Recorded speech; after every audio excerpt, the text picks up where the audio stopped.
আমার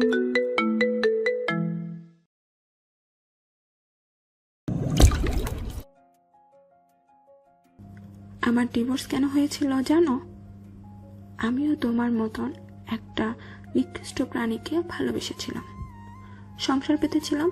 বছর না ঘোরাতেই আমাকে সে ছুঁড়ে ফেলে দিয়েছিল নিজের লালসা চিরাচত্ব করার জন্য।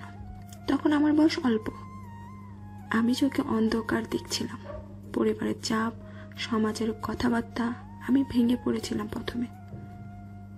একদিন আয়নার সামনে নিজেকে দেখে আমি চমকে গেলাম, আরে এটা তো আমি নই। নিজের রূপ সৌন্দর্য কই, এত মলিন তো আমি নই। জঘন্য পুরুষের জন্য আমি কেন নিজেকে শেষ করছি? আমি অনেক চড়াই উতরাই পেরিয়ে ঘুরে দাঁড়িয়েছি।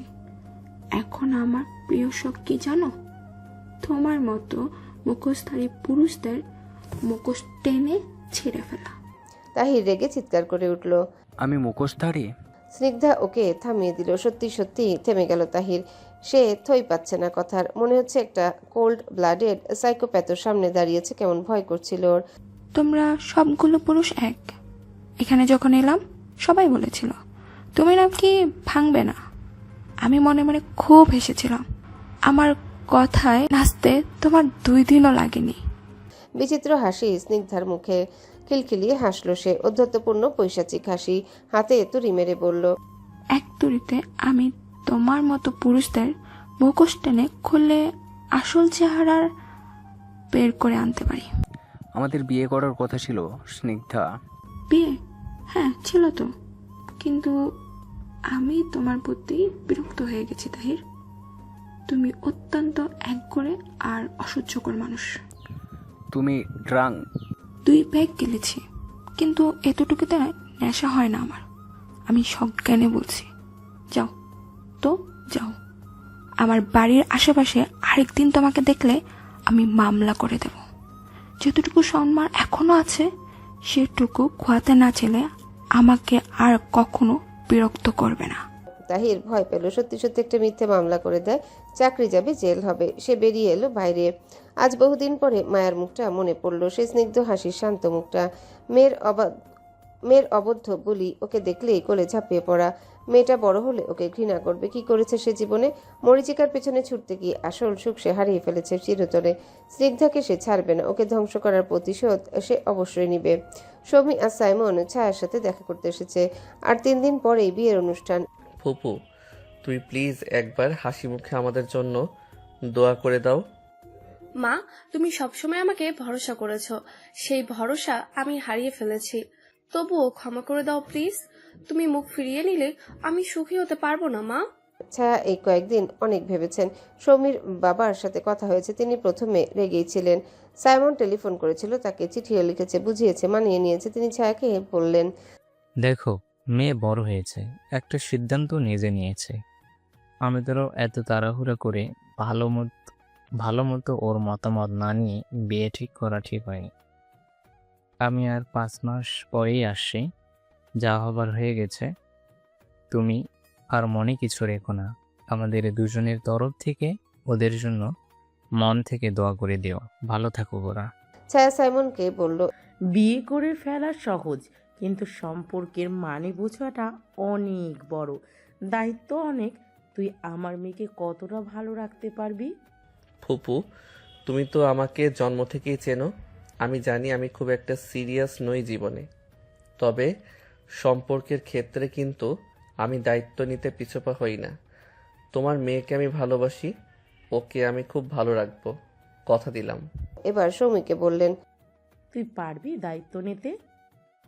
মা, তুমি শুধু দোয়া করো, জীবনে একটা ভুল আমি বারবার করব না। তিনি চোখ মুছে মাথায় হাত রেখে শুভকামনা জানালেন দুজনকে। আজ আনন্দ বাড়িতে উৎসব। কয়েকদিন থেকে বাড়ি সাজানো হচ্ছিল। সিমি, ইমি আর রাতুল যেন হুট করে বড় হয়ে গেছে। কত কি খেয়াল রাখতে হচ্ছে ওদের। সিমি লুকিয়ে লুকিয়ে মাসুদ রানার একটা বই পড়ে ফেলেছে। ওকে মৃদুলা বলেছিল কলেজে পড়ার আগে না পড়তে, কিন্তু সে পড়ে ফেলেছে। এখন কিঞ্চিত গিল্টি ফিলিং হচ্ছে। তবে সে তো মাসুদ রানার প্রেমে পড়ে গেছে। কি সাহসী, অকুত ভয় লোকটা। সে তো কিশোর পাশার প্রেমেও পড়েছিল আগে। এখনও আছে প্রেমটা। একসাথে এই দুইজনের প্রেমে কি করে পড়া যায়? মনে মনে কিশোর পাশাকে সরি বলল সিমি। মাসুদ রানার আরেকটা বই সে লুকিয়ে নিজের কাছে রেখে দিয়েছে। এই বিয়ের আয়োজনে মত্ত হয়ে সেটা পড়া হচ্ছে না।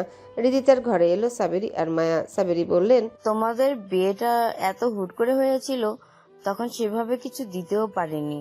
এগুলো তোমার, মা। তিনি কিছু স্বর্ণের গয়না এগিয়ে দিলেন। হৃদিতা একটু অপ্রস্তুত হয়ে বলল, এসব লাগবে না আন্টি, আপনারা আমাকে যে ভালোবাসা দিয়েছেন সেটাই যথেষ্ট। সে কি, আমি তো এখন তোমার মাও। মা ভালোবেসে তার মেয়েকে উপহার দিতে পারে না? হৃদিতা অবচেতনেই ডাকলো। মা, আপনি দোয়া করবেন আমার জন্য। সাবেরি হৃদিতা চিবুকে হাত রেখে জিজ্ঞাসা করলেন, আমার ছেলেকে তোমার কেমন লাগে? ও খুব ভালো একজন মানুষ মা, আপনারাও এত চমৎকার, আমার নিজেকে ভীষণ লাকি মনে হয়। মায়া কিছু বলল না। সে হৃদিতার চোখে মুখে ফুটে ওঠা আনন্দের অভিব্যক্তি দেখছিল। স্যাররা এসেছেন, হৃদিতার সাথে কথা বলবেন। স্ত্রীর প্রতি মাহিরের সম্মানবোধ চোখে পড়ল। মায়ের বাবাকে দেখেছে, মায়ের প্রতি, তার ভাইদের দেখেছে, নিজের স্ত্রীর প্রতি। পৃথিবীতে তাহিরের মতো নিকৃষ্ট মানুষ যেমন আছে, তেমনি পরিবারের পুরুষদের মতো পুরুষরাও আছে, যারা বিশ্বাস তৈরি করতে পারে, ধরেও রাখতে পারে। এমন মানুষ এখনো আছে বলে পৃথিবীতে ভালোবাসা বেঁচে আছে। এখনো পৃথিবীটা সুন্দর, নইলে তো কবেই পচে গলে যেত।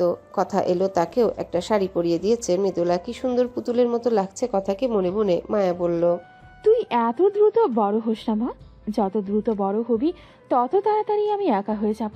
একজন সঠিক মানুষ তুই জীবনে পাবি, যে তোকে জীবনের শেষ দিন পর্যন্ত যেন আগলে রাখতে পারে। এমন কাউকে না পেলে একাই সুখে থাকা শিখবি, কিন্তু ঠকে যাবার যন্ত্রণা যেন তোকে ভোগ করতে না হয় রে মা।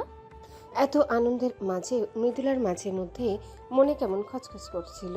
এই হাসি আনন্দের মধ্যেও পান্থের স্নেহ বুবুক্ষু তৃষ্ণার্ত মুখটা মনে পড়ছিল। একটু ভালোবাসার জন্য কেমন তীর্থের কাকের মতো অপেক্ষা করে। এই আনন্দ কেন যেন মৃদুলার কাছে অপূর্ণ মনে হচ্ছিল। ওকে যদি অনুষ্ঠান নিমন্ত্রণ করা যেত, সে 7-5 ভেবে সাইমনের কাছে গেল। মাহিরকে বলতে কিছুটা সংকোচ কাজ করছিল। সাইমন ওকে উসকুস করতে দেখে জিজ্ঞাসা করলো, কিরে, মুখ এমন প্যাঁচার মতো করে রেখেছিস কেন? আচ্ছা সাইমন ভাইয়া, তোমরা সবাইকে দাওয়াত দিয়েছো তো? ইম্পর্টেন্ট কেউ বাদ পড়ে যায়নি তো? না তো, সবাই মিলে বসে লিস্ট করেছে, সেভাবেই কার্ড বিলি করা হয়েছে। গিয়ে গিয়ে তুই তোর বন্ধুদের ইনভাইট করতে চাস, তাহলে করে ফেল, কিছু বাড়তি কার্ড আছে। মৃদুলা দ্বিধা ঝেড়ে সরাসরি বলল এবার, না, বন্ধুদের বলিনি, ওরা এখন এখানেও নেইও। আচ্ছা, যার জন্য আমি এখনো অক্ষত অবস্থায় সুস্থভাবে বেঁচে আছি তাকে একটু বলা যেত না? সাইমন প্রথমে বুঝতে না পারলেও কয়েক মুহূর্তের মধ্যে মনে পড়ল। তুই পান্থর কথা বলছিস? হ্যাঁ।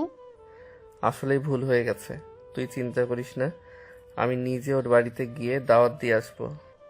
ও বাড়িতে থাকে না, আমি তোমাকে অ্যাড্রেস লিখে দেব। আচ্ছা।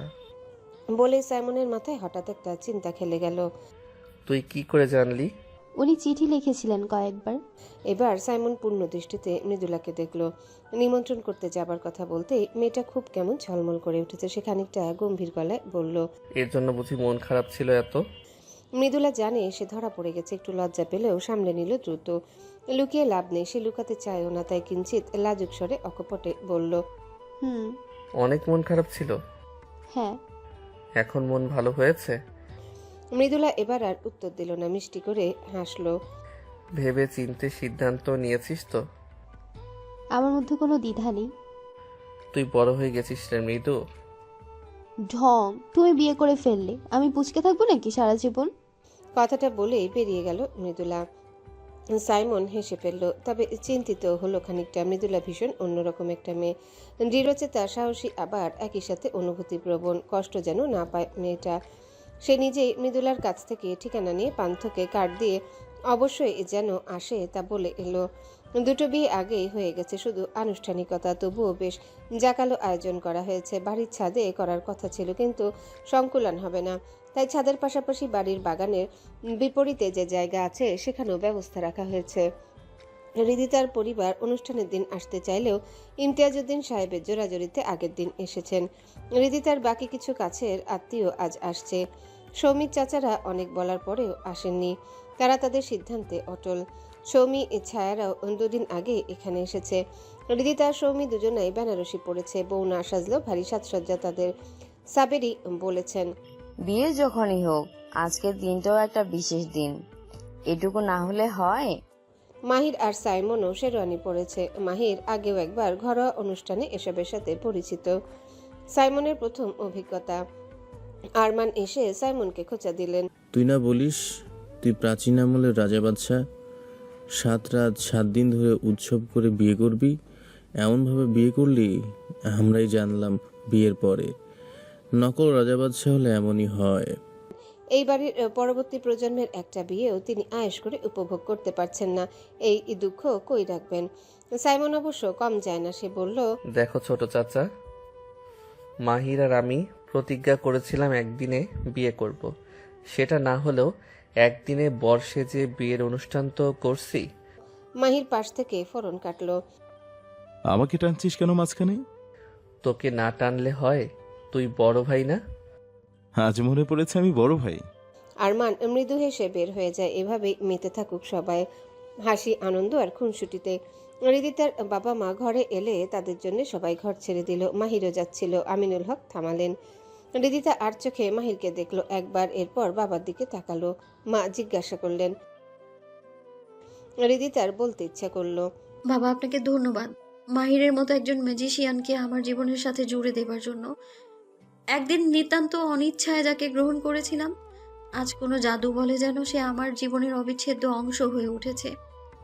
কিন্তু বাবাকে এভাবে বলা যায় না। সে মায়ের হাত ধরে বলল, আমি অভিমান করিনি, আমার ভুলের জন্য আমি আবারও মাপ চাইছি।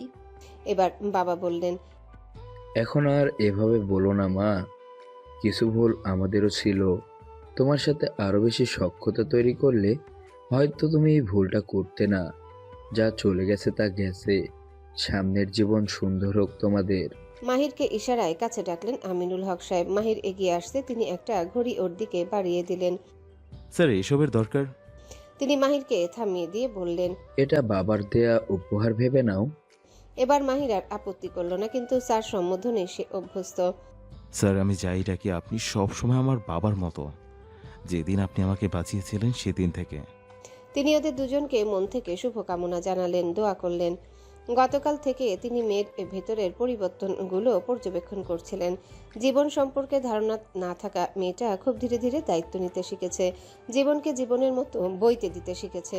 এত বড় একটা ধাক্কা কেমন মানসিক জোর দিয়ে কাটিয়ে উঠেছে। তিনি ভীষণ শক্ত মনের মানুষ, তবুও তার চোখের কোণে ভিজে উঠেছিল।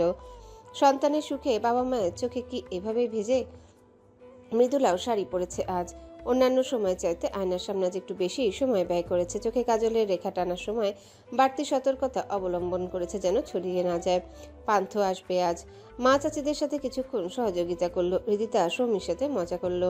সিমি ইমিকে সাজিয়ে দিল। তবে সে উৎকণ্ঠ রইল একজনের জন্যে, এক বিষাদের ডোবা রাজপথহীন রাজপুত্রের জন্য। হাসিতে যে রাজপুত্র লুকিয়ে রাখে 7 সমুদ্র কান্নার জল। অবশেষে প্রতীক্ষিত মানুষের দেখা পেল সে। পান্থ গেটের কাছে ইতস্তত ভঙ্গিতে দাঁড়িয়েছিল, যেন কোথায় যাবে বুঝতে পারছিল না। মৃদুলা খুব ধীর পায়ে এগিয়ে এলো, বাড়তি তাড়াহুড়া প্রকাশ করলো না। খুব স্বাভাবিক ভঙ্গিতে গিয়ে কুশল বিনিময় করলো। এরপর খুব মৃদু গলায় বলল, এত দেরি করলে কেন? আরো আগেই এসেছি, কিন্তু তোমাকে দেখতে পাচ্ছিলাম না। এই বাড়ির সবাই ব্যস্ত, কাউকে চিনি না বলে বাইরে দাঁড়িয়েছিলাম। আসলে পান্থ এত বড় আয়োজনে কখনো যায়নি, তাই সংকোচ কাজ করছিল ভীষণ। যে পাঞ্জাবিটা পরেছে সেটা গতকাল কিনেছে। মাসে খুব টানা পড়েন যাবে টাকার, হাত খরচের টাকা এটা কিনেছে। খালি হাতেও আসা যায় না। আবার দামি উপহার কেনার মতো সামর্থ্য ওর নেই। মেসের রুমমেটের কাছ থেকে কিছু টাকা ধারও করতে হয়েছে ছোট্ট একটা উপহার কেনার জন্য, কিন্তু এসব বলা যায় না। এসো, সবার সাথে দেখা করবে। থাক না, সবাই ব্যস্ত নিশ্চয়ই। মৃদুলা শুনল না। বাবা চাচা ভাইদের সাথে দেখা করালো। সবাই বেশ আন্তরিকভাবে ওর সাথে কথা বলল। সাবিরি ওকে দেখে উচ্ছ্বাসিত ভঙ্গিতে অভিবাদন জানালেন। মৃদুলা ওর দিকে তাকিয়ে হাসলো। পান্থর ভেতরে থাকা হীনমন্যতা কেটে গেল। মৃদুলা ওকে দেখে যেভাবে হেসেছিল সেই হাসিতে ওর সমস্ত কষ্ট মুছে গেল যেন। মনে হলো এই মাসটা কষ্টে কাটুক। এমন হাসি দেখার জন্য এটুকু সে অনায়াসে সহ্য করে নিতে পারবে। মৃদুলা ভেতরে যাবার আগে রাতুলকে পান্থর সাথে দিয়ে গেল। ওর সব সময় সাথে থাকা শোভা পায় না। আবার পান্থ সংকোচে বুঝতে পারছিল, তাই এই ব্যবস্থা। অনুষ্ঠান শেষ হবার পরে সৌমিকে সাইমনের ঘরে দিয়ে গেছে মৃদুলা। সিমি ইমিরা। রাতুল সাইমনকে বলল, তোমাকে দুলাভাই বলবো নাকি ভাইয়া বলবো বুঝতে পারছি না। তোর যা খুশি ডাকিস। আমাকে ঘুরে দিতে চেয়েছিলে, সেটা কই? হ্যাঁ, তোর বোনের খবর নেয়ার জন্য ঘুষ দিতাম, এখন তো আর লাগবে না। এখন কেন দেব? তুমি যেমন পোল্টি মারবে সেটা জানলে হাড়ির খবর দিতাম না। বলে মন খারাপ করছিল রাতুল। সাইমন ডাকলো। শোন রাতুল, এদিকে আয় তো। রাতুল দাঁড়ালো। সাইমন এগিয়ে এসে ওকে জড়িয়ে ধরলো, এরপর ঘড়িটা দিল। আমি তো মজা করছিলাম। তুই আমার প্রধান সেনাপতি, তোকে খুশি রাখতে হবে তো। রাতুল হঠাৎ করে কেঁদে ফেললো। আপু, আপু আর তুমি আমার কত প্রিয়। তোমরা আলাদা হয়ে যাবে ভেবে কষ্ট পেয়েছিলাম জানো। আজকে আমি অনেক খুশি তোমরা একসাথে হয়েছো, এটাই আমার সবচেয়ে বড় উপহার। সাইমন ভাইয়া। সাইমন আবারও রাতুলকে জড়িয়ে ধরলো। তুই এত বুঝতে শিখলি কবে রাতুল? সাইমনের দৃষ্টিও ঝাপসা হয়ে আসছিল অকারণেই। হৃদিতার দিকে মুগ্ধ চোখে তাকিয়ে আছে মাহির। ওরা এখন নিজেদের ঘরে। প্রথমবার যেদিন বউ সেজেছিলে সেদিন তোমাকে ঠিকমতো দেখতে পারিনি। নিশীথের একটা পাঁচিল ছিল মাঝে। হৃদিতার চোখেও মুগ্ধতা। সেও নির্নিমেষ তাকিয়ে রয়েছে মাহিরের দিকে। নিষেধের পাঁচিল কবেই ভেঙে গেছে। তুমি অসংখ্যবার আমায় দেখেছো। আজকের বিশেষত্বটা কি? লাল শাড়িতে তোমাকে রমণীর মতো লাগছে। পৃথিবীর সব রূপ তোমার সাথে জড়িয়ে আছে আজ। ধুমধাম করে বিয়ে না করার আক্ষেপ এখনো আছে তোমার মধ্যে হৃদিতা? আমার আক্ষেপ ছিল না তো। সেদিন সৌমির জন্য বললে। আমার আক্ষেপ হয় তোমাকে এত দেরিতে চিনতে পারলাম বলে।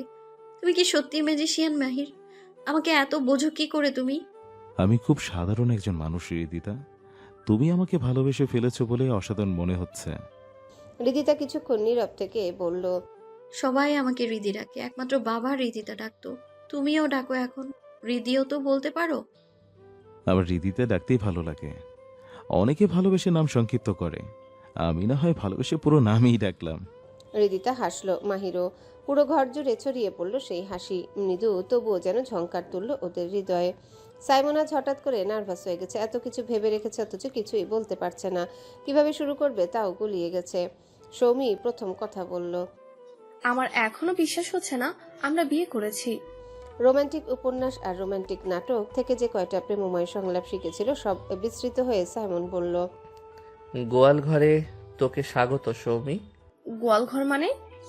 তুই বলতি না আমার ঘরটা একটা গোয়াল ঘর? চিন্তা করিস না, আমি এসে গেছি। গোয়াল ঘর আর গরু দুটোকেই ভদ্র করে মানুষ করতে পারবো। আমাকে গরু বললি কেন? তুই আর কোনো কথা বলে সে গোয়াল ঘরের টপিক তুললি কেন? তুই বলতি তাই বলেছি। আমি সেজন্যই বলেছি। এবার সম্বিত ফিরল যেন সাইমনের। তুই ঝগড়া করছিস কেন? তুইও তাই করছিস। তাই বলে আজকের এই রাতে তুই ঝগড়া করবি? শুরু তো তুই করলি। আচ্ছা যা, এখন একটু মধুর কথা বলি, প্রেমময় কথা। বল। তোকে আজ খুব সুন্দর লাগছে সৌমি। আগে কখনো লাগেনি। সাইমন আবারও খানিকটা ভেবাচাকা খেয়ে বলল। সব সময় লাগে তো এই কথাটা আর একটু রোমান্টিক হয়ে বলা যায় না? যাই তো, কিন্তু জানিস তো তোর সাথে কখনো এভাবে কথা বলিনি তো, কেমন অন্যরকম লাগছে, অস্বাভাবিক। তাহলে ঘুমিয়ে পড়ি, যেদিন স্বাভাবিক লাগবে সেদিন বলিস। এই না না, শোন সৌমি, তুই তো জানিস আমি একটু এমনই, মানে রোমান্টিক কথাবার্তা আমার মুখে খুব একটা আসে না, কিন্তু তোকে অসম্ভব ভালোবাসি। এটাই কোনো খাদ নেই, এটা তো বুঝিস, তাহলে রাগ করিস কেন? সৌমি আচমকা সাইমনকে জড়িয়ে ধরল। সাইমনও। অজস্র শব্দের পসরা সাজিয়েও ওরা পরস্পরকে যা বলতে পারেনি একটা দৃঢ় ভালোবাসাময় আলিঙ্গনে সমস্ত অব্যক্ত অনুভূতি যেন প্রকাশ হয়ে গেল। একটা সময় দুজনের চোখের জলে পরস্পরের কাঁধ ভিজতে শুরু করলো। নিজেদের ফেলে আসা ভুলগুলো, দুর্লভ প্রাপ্তি সব কান্নার জলে যেন ধুয়ে মুছে গেল। পড়ে রইল কেবল অফুরন্ত ভালোবাসা। এবার শীত জাকিয়ে বসেছে। কুয়াশা ঢাকা ছোট্ট মফস্বলের ভোরটা হৃদিতা বেশ উপভোগ করছে। দুই একদিন মাহির ওকে হাঁটতেও নিয়ে গেছে। সকালে ঘুম থেকে উঠতে একেবারে অভ্যস্ত ছিল না হৃদিতা। এখন ভোরে মাহির যখন উঠে তখন ওরও ঘুম ভেঙে যায়। একটু পড়াশোনা করে, এরপর কলেজে যায়। কলেজ থেকে সরাসরি মায়ের কাছে চলে যায় ওদের ছোট্ট রেস্টুরেন্টে। উদ্বোধন হয়েছে এক সপ্তাহ আগে। কলেজের ছেলেমেয়েরা আসতে শুরু করেছে। নতুন হিসেবে আহামরি ক্রেতা না হলেও যা আসে নেহায়েত কম না। সন্ধ্যার দিকে ওদের ম্যানেজারকে দায়িত্ব বুঝিয়ে দিয়ে মায়ের সাথে বাড়িতে ফিরে আসে। সব মিলিয়ে ভীষণ ব্যস্ত একটা জীবন। ব্যস্ততা আছে, তবে আনন্দের অভাব নেই। মাহির একেবারে গা ভর্তি শীতের কাপড় পরে ওর সামনে এসে বলল। চলো হেঁটে আসি। হৃদিতা একটা ভারী শাল জড়াতে যাচ্ছিল। মাহির বলল। আগে সোয়েটার পরে নাও, বাইরে অনেক ঠান্ডা। ছোট একটা কথা, কিন্তু রিদিতার ভারী ভালো লাগলো এই খেয়াল রাখাটা। প্রস্তুত হয়ে ওরা বেরিয়ে এলো রাস্তায়। ঘাসের চাদরে শিশির জমে আছে। মাহির প্রশ্ন করলো, শিশির ভেজা ঘাসের চাদরে কখনো হেঁটেছ? না, তবে হাঁটতে ইচ্ছে করে। মাহির জুতো খুললো। ইশারা করতে রিদিতাও তাই করলো। ওরা ঘাসের উপর পড়ে থাকা হীরক চূর্ণের মতো শিশির কণার উপরে পা রাখলো। ঠান্ডার একটা শিহরণ খেলে গেল। হাঁটতে এত ভালো লাগছে। মাহিরোর হাত ধরে আছে। এই কুয়াশার ভোর, শিশির ভেজা ঘাসের চাদর, হাতে থাকা প্রিয় মানুষের ছুঁয়ে থাকা আলতো স্পর্শ। একটা দিনে সুন্দর শুরুর জন্য আর কি চাওয়ার আছে হৃদিতার? একটু পরে সূর্য হেসে উঠবে, ঠিক ওদের মুখের বিস্তৃত হাসির মতোই। সকাল দুপুর বিকেল গড়িয়ে সন্ধ্যা হবে। সূর্য মেঘের আড়ালে ডুবে যাবে। পরের দিন আসার প্রতিশ্রুতি নিয়ে, নিয়ম মেনে। হৃদিতা মনে মনে চাইল প্রতিদিন যেমন ভোর আসে, সেভাবে এমন চমৎকার ভোর যেন সবসময় ফিরে ফিরে আসে জীবনে। ফেরার সময় মাঠের পাশে দেখা হয়ে গেল সাইমন আর সৌমির সাথে। ওরাও বেরিয়েছিল চুপি চুপি। এভাবে আচমকা মুখোমুখি হয়ে দুই দল একটু অস্বস্তিতে পড়লো ঠিকই, তবে হেসে ফেললো চারজনে। তোর মধ্যে যে রোমিও লুকিয়ে আছে এটা কিন্তু আগে বুঝতে পারিনি। সৌমি ফোরন কাটলো। তো কি তোর মতো দেবদাস লুকিয়ে থাকবে নাকি? আমি দেবদাস কিভাবে? সেটা তুই নিজেই জানিস। দেবদাসের পার্বতীর মতো তুইও চলে যাচ্ছিলি। ওই ডাক্তার বেটাকে বিয়ে করলি না কেন? কারণ আমার মায়া হয়েছে তোর জন্য। এবার সাইমনের মুখে হাসি ফুটলো। আমি জানি সেটা। কি জানিস? আমার জন্য তোর মনে অপরিসীম মায়া। সৌমি কপট রাগ দেখিয়ে সরে গেল। সাইমন পিছু পিছু ছুটলো মান ভাঙাতে। হৃদিতা হেসে বলল, ওনারা প্রেমে কিভাবে বলেন, এটাই আশ্চর্যের। কি ঝগড়া করে সারাদিন, আবার কেউ কাউকে ছাড়া থাকতেও পারে না, অস্থির হয়ে যায়। সবার ভালোবাসার প্রকাশ আলাদা। এই ঝগড়াটাই আমাদের ভালোবাসার প্রকাশ। রোদ সেভাবে না উঠলেও দিনের আলো ফুটছে চারিপাশে। ঘরে ফেরার সময় হয়ে গেছে। মৃদুলা 3-4 দিন পরপরই পান্থ চিঠি পায়, অথচ এবার 5 দিন হয়ে যাচ্ছে খবর নেই। চিঠির পাশাপাশি 2 দিন পর পর ফোন ফ্যাক্সের দোকান থেকে কল করে পান্থ। ওর মেসেও টেলিফোন নেই। চিঠিতে যেটুকু কথা হয়, আর 2-3 দিন পর পর কয়েক মিনিটের ফোন আলাপ। এভাবেই চলছিল ওদের প্রেম। যদি সারাক্ষণ কথা বলা যেত, কিন্তু চিঠির উত্তর দিতে তো মিস হয় না পান্থর। শরীর খারাপ করলো না তো? ভাইদের বিয়ের অনুষ্ঠানের পরে 1.5 মাসে মাত্র 3 দিন ওরা দেখা করেছে। ইমিকে নিয়ে সে পান্থর মেসের ঠিকানায় রওনা দিল। কেন যায়, মন কেমন করছে, যদি খারাপ কিছু হয়ে যায়। স্নিগ্ধার সাথে সেদিন তাহিরের ঝগড়া হবার পরেও সে কথা বলতে গিয়েছিল কয়েকবার, কিন্তু অফিসে খুব বাজে কানাঘুষা শুরু হয়েছে ওকে নিয়ে। আড়ালে কলিগার স্টাফরা ওকে নিয়ে হাসাহাসি করে। এসব সহ্য হয় না তাহিরের। কেউ সরাসরি ব্যঙ্গ করেও বলে। সেদিন পাশ দিয়ে যাবার সময় 2জন জুনিয়র কলিগকে বলতে শুনল, তাহির ভাইয়ের অবস্থা এখন আমসালা দুটোই যাবার মতো।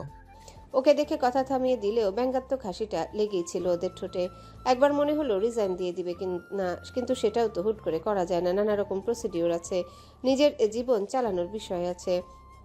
বাড়িতেও অশান্তির শেষ নেই, সেখানে গেলেই অস্থির লাগে। মায়া যাবার সময় কিছু নিয়ে যায়নি বলতে গেলে, কখনো ফেরতও চায়নি কিছু। এমনকি বিয়ের ছবিগুলো, যেগুলো মায়া কিছুদিন পর পর বের করে দেখতো, যত্নে রাখতো, বলতো, জীবনের সব থেকে মূল্যবান আনন্দময় দিনের ছবি এগুলো, মূল্যবান স্মৃতি যত্নে রাখতে হয়। এই ছবিগুলোর কোনো মূল্য এখন মায়ের কাছে নেই। অর্থহীন কিছু স্মৃতি হয়তো।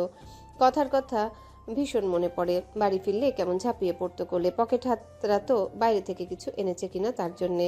সে কখনো চকলেট, কখনো চিপস ধরিয়ে দিলে কি ভীষণ খুশি যে হতো মেয়েটা।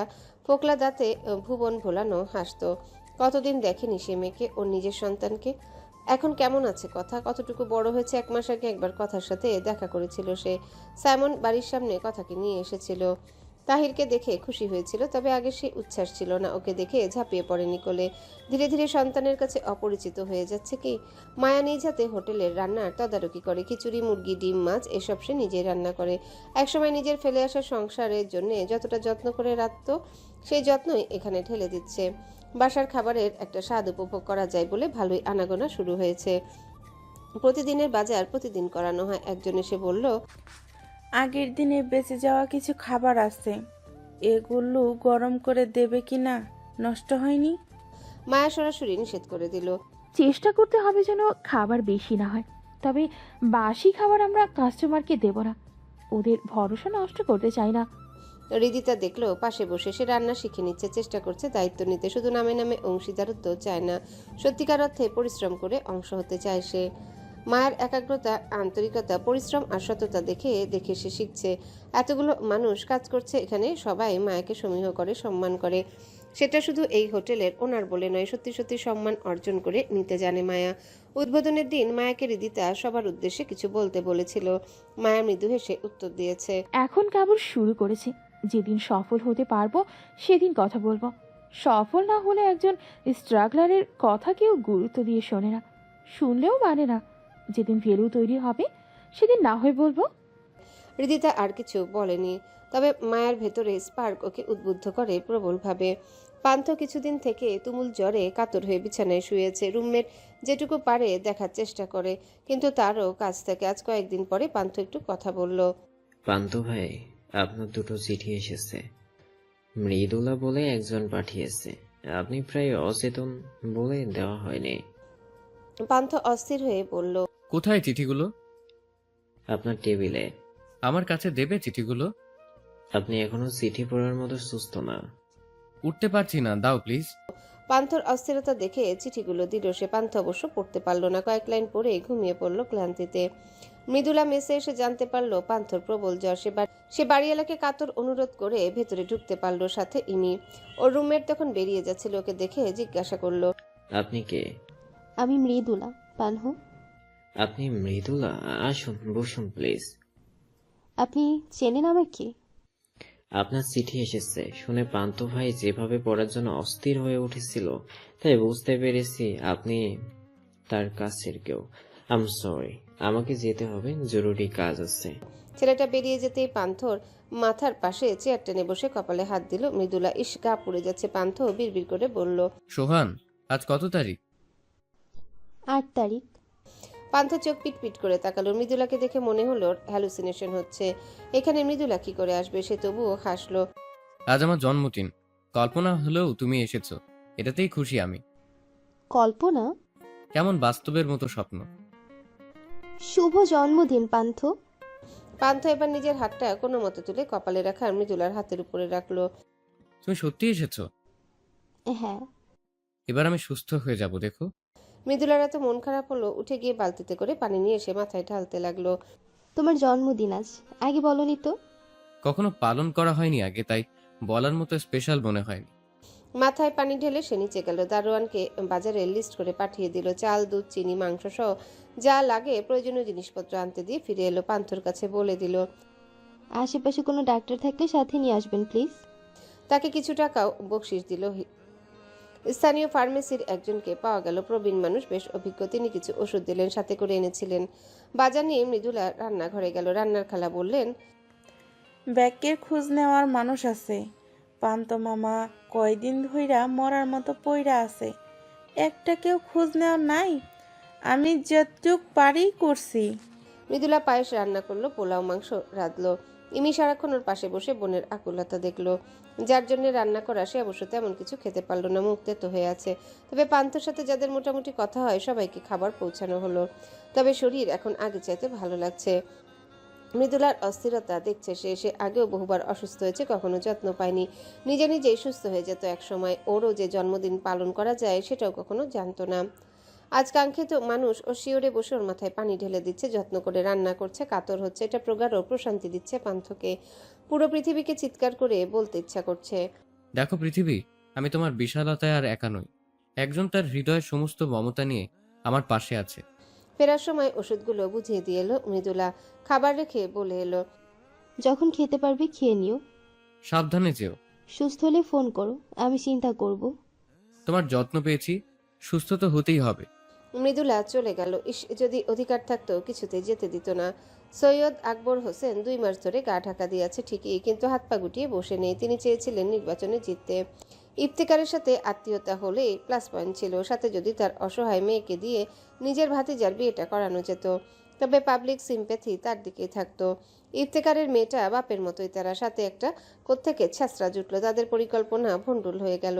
যেহেতু বিয়ের পরিকল্পনা ছিল, তাই সেদিন মেয়েটাকে শুধু কিডন্যাপ করে 24 ঘন্টার মতো আটকে রেখে উদ্দেশ্য হাসিল করতে চেয়েছিলেন। ওদিকে ভাতিজা ছবি দেখে রাজি হয়েছিল। যখন বখাটেদের সাথে ঝামেলা হতে দেখলো, সে লোক দিয়ে উস্কে দিয়েছিল ওদের। শর্ত ছিল কিডন্যাপ করে আটকে রাখার, ভয় দেখানো পর্যন্তই, বাকিটা সে সামাল দিবে। কিন্তু গবেটগুলোর জন্য কিছুই হলো না, উল্টো ধরা পড়তে হলো। এখন আকবরকেও পালিয়ে বেড়াতে হচ্ছে। তিনি এতদিন ধরে আনন্দবাড়ির শক্তি এবং দুর্বলতা খুঁজছিলেন, পেয়ে গেছেন। পরস্পরের প্রতি গভীর ভালোবাসা হলো ওদের শক্তির জায়গা, পরিতাপের বিষয় হলো এটাই সবচেয়ে দুর্বল জায়গাও। প্রতিপক্ষের স্ট্রং জোন, উইক জোন শনাক্ত করতে পারলে আঘাত করা সহজ হয়ে যায়। তিনি সব জায়গা মতো প্ল্যান করেছেন, সময় মতো শুধু ফেটে যাবে। তিনি দূরে বসে অপেক্ষা করছেন, তার ক্ষতি করলে ছেড়ে দেন না, এটা বোঝাবার সময় আসন্ন। প্রতিশোধের স্পৃহা চরিতার্থ করার জন্য আরেকটু অপেক্ষা। দেখতে দেখতে শীত বিদায় নিয়ে বসন্ত এসেছে প্রকৃতি জুড়ে। আরো 2 মাস চোখের পলকে কেটে গেল। মায়া হৃদিতার হোটেল এখন বেশ জমজমাট। মায়া নিখাদ মমতা দিয়ে রান্না করে। এই রেস্টুরেন্টের সুনাম ছড়িয়ে পড়ছে ধীরে ধীরে। মাহিরের সাথে হৃদিতার সম্পর্ক স্বপ্নময়, বোঝাপড়া দারুণ, পরস্পরকে খুব পড়তে পারে এখন। সৌমি সাইমনের ঝগড়ার সাথে সাথে ভালোবাসায় গড়া একটা সংসার। সৌমির বাবা ফিরেছেন গত মাসে, তিনি ভাইদের সাথে কথা বলেছেন, তবে খুব একটা লাভ হয়নি তাতে। মৃদুলার সাথে পান্থর প্রেমের আদান প্রদান হয় চিঠিতে চিঠিতে। সমস্ত আবেগ তারা ঢেলে দেয় মায়াময় চিঠিগুলোতে। তীর্থের কাকের মতো ওরা অপেক্ষা করে পরবর্তী চিঠির জন্যে। মৃদুলার মাস্টার্সের ক্লাস শুরু হয়ে গেছে, গতকাল সে বাড়িতে এসেছে। পান্থ এখনো ইন্টারভিউ দিয়ে যাচ্ছে। সিমিমিরা বেশ মেতে আছে নিজেদের জগতে। ওরা কৈশোরের মধ্য গগনে আছে এখন। স্কুল, পড়াশোনা, দুষ্টুমি আর হুল্লোড়ে তারা আনন্দে আছে। আনন্দবাড়ি ওদের কলকাকলিতে মুখর থাকে। ইমতিয়াজউদ্দিন সাহেবের শরীর আরো খারাপ করছে, ইদানিং শ্বাসকষ্ট বেড়েছে। তিনি যেন নিজের শেষের ডাক শুনতে পাচ্ছেন। কথাকে স্কুলে ভর্তি করা হয়েছে, ভর্তি করাতে বেশ বিড়ম্বনা হচ্ছিল। খুব কাছাকাছি কোথাও বাক প্রতিবন্ধীদের জন্য স্কুল নেই। সাবেরের স্কুলে কথাকে ভর্তি করা হয়েছে পরে। মায়া চিন্তায় থাকতো প্রথম দিকে, মেয়েটা হীনমন্যতায় ভোগে কিনা। সাবেরি থাকায় নিশ্চিন্ত হয়েছে। সবকিছু একদম সরল রেখায় চলছিল। আজকের দিনটা শুরু হয়েছিল অন্যান্য দিনের মতোই। আজকের দিন ওদের জন্য যে অপ্রত্যাশিত ছন্দপতন রেখে দিয়েছিল, খুনাক্ষরে আজ করতে পারেনি আনন্দবাড়ির কেউ। সকালে সাবেরি কথাকে নিয়ে স্কুলে চলে গেলেন। ইফতিকার, ইমতিয়াজ আর আরমান চলে গেলেন নিজেদের কাজে। সাইমন আর মাহিদ চলে গেল এনজিওতে। হৃদিতা কলেজে, মায়া হোটেলে। সৌমি চাকরির জন্য পড়াশোনা করছে, সে বাড়িতেই থাকে। রান্নাঘরে মাঝে মধ্যে সাহায্য করতে যায়, কিন্তু শাহানা আর রানু আপত্তি করেন। হৃদিতা যেহেতু ব্যস্ত থাকে, নানুকে পত্রিকা পড়ে শোনানোর দায়িত্বটা এখন সৌমি নিয়েছে। সিমি ইমি মাঝে মধ্যে ওকে ভাবি বলে, আবার সাইমনকে দুলাভাই বলে খোঁচায়। সে নানুর ঘরে যাবার আগে দেখলো টেবিলে একটা গোলাপি রঙের ছোট চিরকুট। সাইমনের কাজ নির্ঘাত সে খুলল। তোর ড্রয়ারটা খোল, একটা জিনিস আছে। ছেলেটার এই এক সমস্যা, উপহার এনে হাতে দিতে পারে না। এভাবে নানান ছুতোই সেটা দেয়। সে টেবিলের ড্রয়ারটা খুলে লাল র্যাপিং পেপারে মোড়া একটা ছোট্ট প্যাকেট পেল। সেটা বের করে খুলতে গিয়ে দেখলো সেখানেও একটা কাগজ সাটা স্কচ টেপ দিয়ে লেখা। উপহার পেয়ে তোর মুখ যে মিষ্টি হাসিতে ঝলমল করে, সেটা দেখতে ভীষণ লোভ হয়। তবে মাঝে মধ্যে আমি লোভটা সংবরণ করি, কারণ সামনাসামনি দিলে তুই সেই হাসিটা লুকিয়ে রাখিস। কেন রে? পৃথিবীর সবচাইতে সুন্দর জিনিসের সাক্ষী হওয়া থেকে আমাকে বঞ্চিত করিস কেন সবসময়? আমি কি তোর শত্রু? সমীর হাসি আরো কয়েকগুণ বিস্তৃত হলো। সে ফিসফিস করে বলল, প্রিয় শত্রু? খুলে দেখলো চমৎকার একটা ফ্রেমে ওদের দুইজনের একটা ছবি। বিয়ের অনুষ্ঠানের অনেকগুলো সুন্দর ছবির মধ্যে এটা সুন্দরতম। ভেতরেও একটা চিরকুট, তাতে লেখা, তোর তেতো মুখে মিষ্টি হাসি দেখা আমার জন্য দুর্লভ, তাই তোর হাসি মুখটা আমাদের মাথার কাছে থাকুক। সৌমি রেগে যেতে যেতেও হেসে ফেললো। সে জানে এটা সাইমন ওকে রাগানোর জন্য লিখেছে। যা পাজি ছেলে! উপহারটা তো ভীষণ পছন্দ হয়েছে যে বেডসাইড টেবিলে যত্ন করে রাখলো ছবিটা। কি উদ্ভাসিত হাসি দুজনের মুখে। মনে মনে সৌমি বলল, তুই আজ ফিরে আয়। আমার পক্ষ থেকে আমার হাসি মুখ ফিরতে উপহার তোর জন্য। হৃদিতার ক্লাসে একেবারেই মন বসছে না, খুবই বোরিং একটা ক্লাস, বেরিয়েও যেতে পারছে না। খাতায় আঁকিবুকি করতে থাকলো। গতকাল রাতের কথা মনে পড়ল। এনজিওর জন্য নিরলস পরিশ্রম করছে দুই ভাই। মাহির ভীষণ ক্লান্ত থাকে, রাতে শুয়ে ঘুমিয়ে পড়েছিল। হৃদিতা অপলক তাকিয়েছিল মাহিরের দিকে। তাকিয়ে থাকতে থাকতে ইলেকট্রিসিটি চলে গেল। সে উঠে জানালার পর্দা সরিয়ে দিল। ওর আহ্বানে সারা দিয়ে হুটুপুটি করে জ্যোৎস্না ঢুকে পড়ল ঘরে। মাহিরের সৌম্য মুখটা জ্যোৎস্নার আলোয় কেমন অপার্থিব হয়ে উঠেছিল। হৃদিতার মুহূর্তের জন্য মনে হলো এই মুখ দেখতে দেখতে সে সহস্র বছর কাটিয়ে দিতে পারবে। এত প্রিয় মুখ, কি সুন্দর, কি অদ্ভুত সুন্দর। ঘোরগ্রস্ত হয়ে সে তাকিয়েছিল প্রিয় মানুষের মুখের দিকে। কখন মাহিরের ঘুম ভেঙেছে ঠাহর করতে পারেনি। এভাবে তাকিয়ে থাকলে আমার ধ্যান ভেঙে যায় ম্যাডাম। হৃদিতার সম্বিত ফিরল, ধরা পড়ে যাওয়ার কিঞ্চিত লজ্জা পেল, তবে সামলে নিল দ্রুত। মৃদুস্বরে বলল, ভাঙুক। মাহির কাছে টানলো রিদিতাকে। এখন ক্লাসরুমে বসে এই ঘটনা মনে পড়ার কোনো মানে হয়? কেন যেন গতকালকে লজ্জা আজ ওকে পেয়ে বসেছে। তাহিরের অবস্থা অফিসে অত্যন্ত খারাপ, কাজেও মন দিতে পারছে না। কিছুদিন আগে শোকজ নোটিশ পেয়েছে দায়িত্বে অবহেলার জন্য। সেটার উত্তর দিলেও যথাযথ নয় বলে বিবৃতি এসেছে। স্নিগ্ধা ওকে দেখিয়ে দেখিয়ে এখন কয়েকজনের সাথে দহরম মহরম বাড়িয়েছে। তারাই অফিসে ওর নামে কুৎসা রটাচ্ছে। একসময় স্নিগ্ধার যে মোহিনী হাসি দেখে সে মোহাচ্ছন্ন হয়েছিল, এখন সে হাসি রীতিমতো অসহ্য লাগে তাহিরের। কেমন পৈশাচিক বিশ্রী হাসি, ঘৃণা হয় ওর। এই মেয়ে না উস্কালে তো সে ভুল পথে পা বাড়াতো না। অবশ্য নিজেকে সে দায়ী করতে ভুলে যায়। ওর ধারণা পুরো দায় স্নিগ্ধার। এই কারণ দর্শাও চিঠির একটা সমাধান করে সে বদলির চেষ্টা করবে। এই অফিস ওর জন্য বিষাক্ত হয়ে উঠেছে। অঘটনটা ঘটলো এনজিওতে দুপুরের খাবার দেবার কিছুক্ষণ পরে। খাবার পরে দেখা গেল বেশ কিছু বাচ্চা ভীষণভাবে অসুস্থ হয়ে পড়েছে। মাহিরাজ সাইমন আজ গিয়েছিল ওদের কিছুদিন আগে শুরু হওয়া নতুন প্রজেক্ট নিয়ে মিটিংয়ে। ওরা ছুটে গেল হাসপাতালে। বিকেলের দিকে একটা শিশু মারা গেল। বাকি শিশুরা আশঙ্কামুক্ত, তবে ভীষণ নাজুক। ডাক্তাররা বলছে ফুড পয়জনিং। কতক্ষণ পরে জানা গেল খাবারে এক ধরনের কীটনাশক পাওয়া গেছে, পরিমাণে অল্প, তবে রোগ প্রতিরোধ ক্ষমতা কম থাকায় শিশুটি মারা গেছে।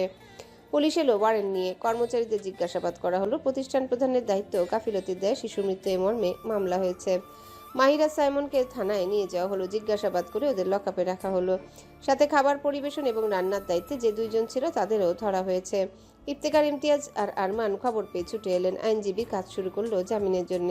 কিন্তু সব মিলিয়ে আদালতের সময় শেষ হয়ে যাওয়ায় আজ জামিন হলো না। পরের দিন শুক্রবার অপেক্ষা করতেই হবে। সব এত আকস্মিকভাবে ঘটেছে যে কেউ সেভাবে সাহায্য করতে পারল না। ইফতেখার সাহেবরা তিনজন মাহির আর সাইমনের সামনে দাঁড়ালেন অত্যন্ত অসহায় অবস্থায় নিজেদের অপারগতার জন্যে। তোমরা ভেঙে পড়ো না প্লিজ। আমরা জানি আমরা নির্দোষ। কি করে হলো খতিয়ে দেখতে হবে। তারাও জানেন এটা কোনো গভীর ষড়যন্ত্র। যে বা যারা এটা করেছে তারা চতুরতার সাথে করেছে। তারাও হয়তো জানতো সরাসরি জড়িত না হলে জামিন পেয়ে যাবে। অন্তত কিছু সময়ের জন্য হলেও লকআপে আটকে রাখা এর পরের পদক্ষেপ হতে পারে। ওদের বিরুদ্ধে মিথ্যে প্রমাণ হাজির করার প্রচেষ্টা। তারা জানেন এটা ভেঙে পড়ার সময় নয়। আরেকবার ছবল দেবার আগেই ব্যবস্থা নিতে হবে। এনজিও সুনাম নষ্ট করার উদ্দেশ্যেও কেউ করতে পারে। তারা রাতেই চলে গেলেন ঘটনাস্থলে। পেছনে কারা আছে তারা বের করেই ছাড়বেন। তবে প্রভাবশালী কেউ না থাকলে সাইমন আর মাহিরকে গ্রেপ্তার করার ব্যবস্থা এত দ্রুত করতে পারতো না। সৈয়দ আকবর হোসেনের নামটা মাথায় এলো। সেখানে এখনো কিছু পুলিশ আছে। পুলিশের অনুমতি নিয়ে তারা নিজেদের বিশ্বস্ত কিছু লোক সেখানে পাহারায় রাখলেন। স্টাফদের সাথে কথা বলতে চাইলে অনুমতি পাওয়া গেল না। আরমান এখানেই থাকার সিদ্ধান্ত নিয়ে দুই ভাইকে বাসায় পাঠিয়ে দিলেন বাড়ির পরিস্থিতি সামলাবার জন্য। সেখানেও থাকা উচিত। আনন্দবাড়িতে যখন খবর আসে তখন সন্ধ্যা। সবাই ভয়ানক ধাক্কা খেয়েছে। মুখর আনন্দবাড়ি মুহূর্তে রূপ নিয়েছে নিস্তব্ধ পুরীতে। সাবেরির হাতে জগ ছিল, তার শরীর অদ্ভুত ঝাঁকুনি খেলো। হাত থেকে তা পানি সহ পড়ে গেল মেঝেতে। কাচের হলে তিনি আহত হতেন। তার পাশে মৃদুলা ছিল। সে ছুটে গিয়ে মাকে ধরে চেয়ারে বসালো। শাহানা আর্তনাদ করে উঠলেন। সৌমি ফুপিয়ে উঠল। সে যে মানুষটাকে আজ হাসি উপহার দিতে চেয়েছিল, সুখী করতে চেয়েছিল, সেই মানুষটা আর ভাবতে পারে না সে। সবার চোখে জল। পরিস্থিতি দেখে কিছু না বুঝেও কথা কেঁদে ফেলল। হৃদিতা ছুটে নিজের ঘরে গেল। প্রথমে ভীষণ ভেঙে পড়েছিল। কিছুক্ষণ পরে ওর মনে হলো না, এখন ভেঙে পড়ার সময় নেই। বাড়ির মানুষগুলোর আজ ঘোর দুঃসময়। এরা প্রত্যেক পাগল প্রায়। সামলানোর জন্য কেউ নেই। সবাই কতটা ভেঙে পড়েছে সে জানে। নিজের ভেতরে ভাঙচুর হলেও এখন ওকে শক্ত থাকতেই হবে যেভাবেই হোক। এই মানুষগুলো না থাকলে সে নিজেকে সামলে নিতে পারবে না। ওর প্রবল দুঃসময়ে এরা প্রত্যেকে ওকে ছায়া দিয়েছে। আজ যদি সে কিছু না করে ভেঙে পড়ে, এই মানুষগুলো তো আরো ভেঙে পড়বে। সে জানে এনজিওর প্রতি কতটা প্যাশনের দুই ভাই। অক্লান্ত পরিশ্রম, একাগ্রতার নিষ্ঠার সাথে তিলে তিলে দাঁড় করিয়েছিল এটা সমাজের উপকার করার জন্য, নিজেদের আখের গোছানোর জন্য নেয়। আজ সেই স্বপ্নের এনজিও হুমকির মুখে। ওরা ভালো নেই। ওরা ভালো না থাকলে আনন্দবাড়ির কেউ ভালো থাকবে না। চোখের জল মুছল রিদিতা। মাহিরকে সে কতটা ভালোবাসে সে জানে। ওর দুঃসময়ে মানুষটা কতটা সহ্য করে ওর পাশে থেকেছে। আজ নিশ্চয়ই সে ভেঙে পড়েছে। নিজের প্রতি মাহিরের অনুভূতিটা ওর কাছে স্পষ্ট। মাহিরের ভালোবাসায় ওকে শক্ত হতে সাহায্য করলো। সে বেরিয়ে এলো বাইরে। সবার ভগ্নদশা অবলোকন করলো। এদের সাথে মাহির আর সাইমনের সম্পর্ক জন্ম থেকে, তাই এটাই স্বাভাবিক। হাল ওকেই ধরতে হবে। সাবেরি সামনে গিয়ে মেঝেতে বসে তার হাত দুটো নিজের হাতের মুঠোয় নিয়ে বলল, মা, আমি জানি এই অবস্থা সাময়িক। আমাদের আকাশে আচমকা কালবৈশাখী ঝড় এসেছে। সূর্য উঠলেই সব ঠিক হয়ে যাবে। আপনি শক্ত মানুষ, আমি জানি। আপনাকে আপনার ছেলের পাশে দাঁড়াতে হবে তো। এভাবে ভেঙে পড়লে তো নিজেকে সামলাতে পারবে না। সাবির এতক্ষণ স্তব্ধ হয়ে বসেছিলেন। কেবল চোখের জল গড়াচ্ছিল। গাল বেয়ে যেন পাথর হয়ে গেছেন। এবার হৃদিতাকে জড়িয়ে ধরে সশব্দে কেঁদে ফেললেন। যতই দৃঢ়তা নিয়ে আসুক, এবার সেও সামলাতে পারল না। কেঁদে ফেললো। কিছুক্ষণ কাঁদতে দিল, এরপর সামলে নিল নিজেকে। কেঁদে দুর্বলতা সারিয়ে ফেলুন মা। সাবেরি আরো কিছুক্ষণ কাঁদদানের পর সামলে নিলেন নিজেকে। শাহানার কাছে গেলেন সান্ত্বনা দিতে। হৃদিতা সৌমির কাছে গেল। সকালেই হাসি মুখে বেরিয়ে গেল, আর এখন? সৌমির মাথাটা নিজের কাঁধে ঠেকিয়ে হৃদিতা বলল, সৌমি আপু, আমি বাবার সাথে কথা বলেছি, আমরা ওদের সাথে দেখা করতে যাব। তুমি ওদের সামনে গিয়ে এভাবে কাঁদবে? ওদের সাহস দেবে নাকি অসহায়ত্ব অনুভব করাবে? ইমতিয়াজউদ্দিন কিছুর আভাস পেয়ে ডাকছিলেন। মৃদুলা চোখের পানি মুছে দাদুর ঘরে গেল। কি হয়েছে? মৃদুলা কিভাবে বলবে বুঝতে পারছিল না। তিনি বললেন, সত্যি কথা বল, কান্নাকাটির শব্দ শুনছি আমি। মৃদুলা খুলে বলল। ইমতিয়াজউদ্দিন তেজদীপ্ত গলায় বললেন, এই বিছানায়? কিন্তু আমি ভীতু নই। ৭১-এ হানাদারদের রাইফেলের সামনে আমি বুক কাঁপে নাই। আজকে আমি গুটিয়ে থাকবো। ইতিশাকে ডাক, কথা আছে। মৃদুলা দাদুকে এতটা রেগে যেতে কখনো দেখেনি। সে বাবাকে আর চাচাকে খবর দিল।